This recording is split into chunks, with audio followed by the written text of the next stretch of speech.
Is this the difficult second album for him? Because Ollie Ollie was very well regarded. It was very well regarded. This could well be the difficult second album.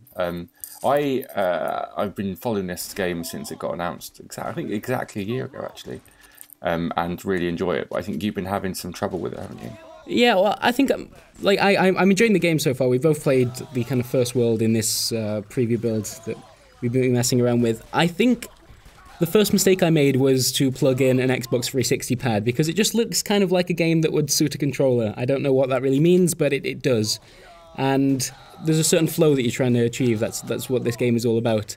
And that flow is broken slightly when things happen that you don't expect. I think it's fair enough to make the assumption that it's going to be a controller game, because it's action based, it's quite fast and everything. It is coming to the PS4 and Vita at some stage, right? At some point, yeah. But this was a game which designed initially for PC, and quite aggressively so, I think. And so subsequently, they've always shown it with keyboards, and I don't think they've optimized controller support yet, which is I guess something which I hope happens before they do the PS4 and Vita versions. But yeah, so it's designed to be played with a keyboard, which is how I've always played it, and I've never really had that much of a problem playing on a keyboard. Yeah, sure. I think I'd understand it more if maybe you're using the mouse to aim whilst you're doing that. I understand what my hands are doing then. My left hand is on WASD and my right hand's on the mouse, and it makes sense. But this is, this is like both hands on the keyboard, and kind of, it's still a very quick and a fast-paced game, but it's more about your movement than how accurate you are, I guess. It makes it easier to play at work if you want to bunk off, though. It does, actually. It really does.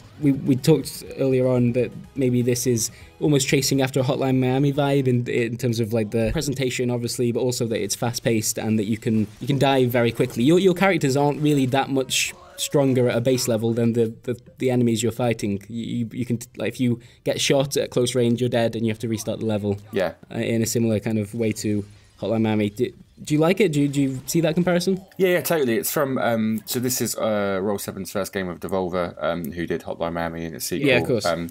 And it does have that same kind of vibe to it. I get infinitely stressed out playing Hotline Miami, and I know a lot of people love that kind of buzz it gives them. But for me, I find it a bit too stressful. Whereas you always feel really vulnerable in Hotline Miami. I think in this game, I feel a bit more badass. A big part of that is the cover, right? Because you kind of drift into the background. It looks a little bit weird, but makes sense mechanically.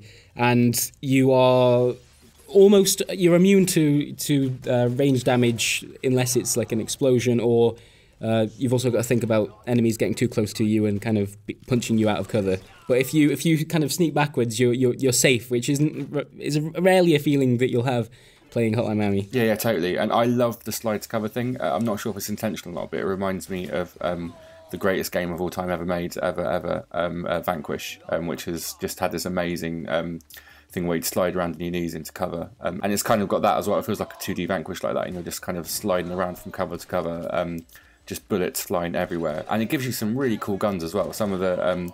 there's like different characters of different loadouts and everything, and different grenades, and so you can get like grenades that fire bullets that just bounce off all over the stage, and it looks incredible, and loads of people die when you do it, which is also loads of fun.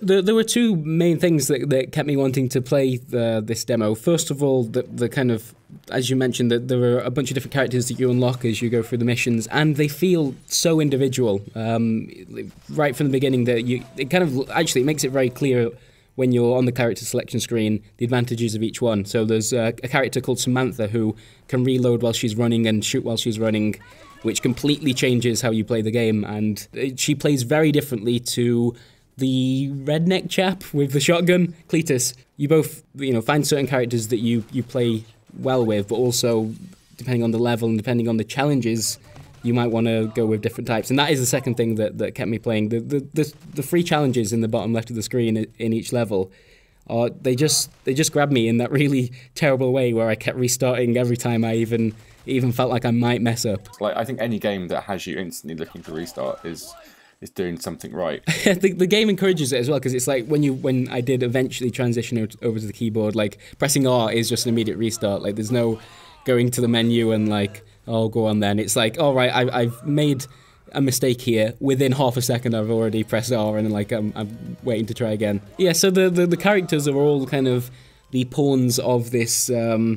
This is going to be... there's no easy way to explain this without saying a little bit weird. There's a character called Bunny Lord, who is looking to be re-elected in this fictional city, and his campaign generally kind of focuses around ultra-violence towards criminals, I think, but then as you're playing it, that your idea of who the criminal is. Yeah, he's quite liberal when it comes to his violence. He's quite all-encompassing. He doesn't discriminate in terms of his violence.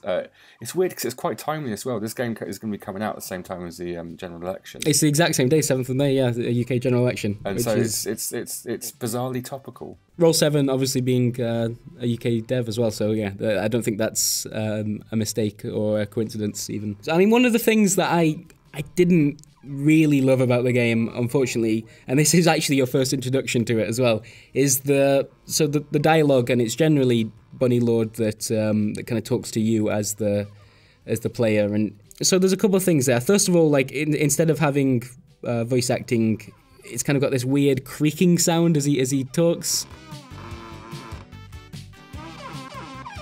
It sounds like a rabbit fart, basically. That's what I thought it was. I found that got old pretty quickly. Wasn't a huge fan of that. And also there's a weird thing where like certain parts of his dialogue are randomly generated, which is bizarre. I don't know why you do that, but I didn't notice that because I skipped through all that stuff. Yeah, well, I think you should, to be honest. I don't really think there's much to take away from it. I ended up just getting frustrated with that side of it. Even though I like the theme, the general theme is funny. The actual dialogue that supports it isn't, and part of that is because why would you, if you're trying to make people laugh, I don't know why you'd want to focus on random generation. It's quite interesting, but that's weird because like Hotline Miami 2 obviously came out this week, and one of the big criticisms of our review was that it had too much of a focus on story, and I don't think story should have that bigger place in games like this. You want to play straight away, and I like the fact you could just skip through it. Yeah, you don't lose anything. It's just I felt that was a bit of a shame. Yeah, as you said, this game is all about jumping straight into levels and having a degree of freedom there as well in terms of how you want to try and take down a level, which characters you use, and whether or not you're going to go after the kind of side objectives.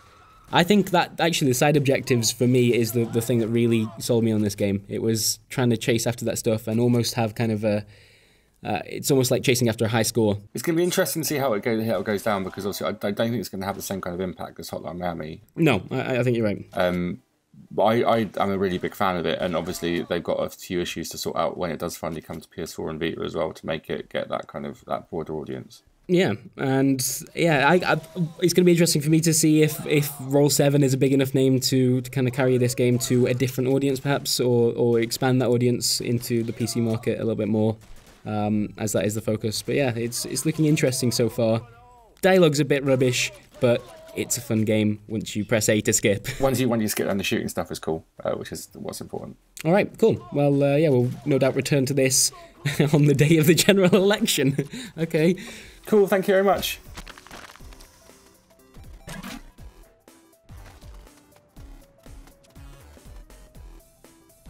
That's that fixed.